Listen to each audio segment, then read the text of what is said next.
என்கிட்ட மன்னிப்பு கேக்குற மாதிரி டிராமா பண்ணிக்கிட்டு இருக்கியா? முதல்ல வெளியே போ. நான் எந்த டிராமாவும் பண்ணலமா. உனக்கு செஞ்ச துரோகத்துக்கு தான் நான் இப்போ எல்லாத்தையும் இழந்துட்டு நிக்கிறேன்.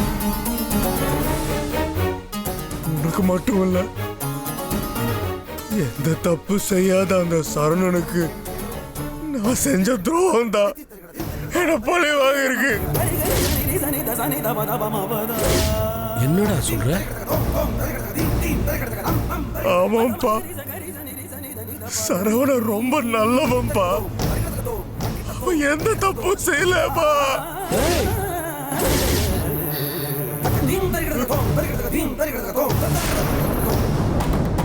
அந்த ரெசார்ட் விஷயத்துல கூட அவன் பேரை கெடுக்கணும் தான் நானும் தோறியும் தான் எல்லா தப்பும் செஞ்சோம்பா.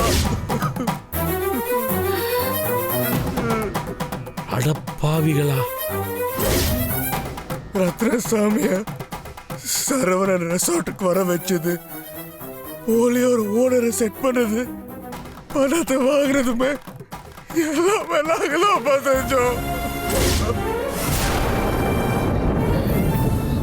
அது மட்டும் இல்ல, அவன் மேல திருட்டு பலி விழணும்னு நாங்க தான் அவன் வீட்டுல அந்த 25 லட்சம் பணத்தை வச்சோம். அடப்பாவிகளா! அப்படி செஞ்சா அவனை திருடன்னு நம்பி நம்ம ஈஸ்வரி அவனை வெளியே அனுப்பிடுவான்னு நாங்க நம்பணும். ஆனா அப்பவும் ஈஸ்வரி அவனை நம்பி அவன் கூடயே போயிட்டா. அதான் இவங்களை பிரிக்கிறதுக்காக ரம்யாவுக்கு அவனுக்கு தொடர்பு இருக்குன்னு நாங்க போய் சொன்னோம்ப்பா. பொய் சொன்னியா? ஏண்டா, உன் தங்கச்சியோட வாழ்க்கை போனாலும் பரவாயில்லன்னு பொய் சொன்னியா?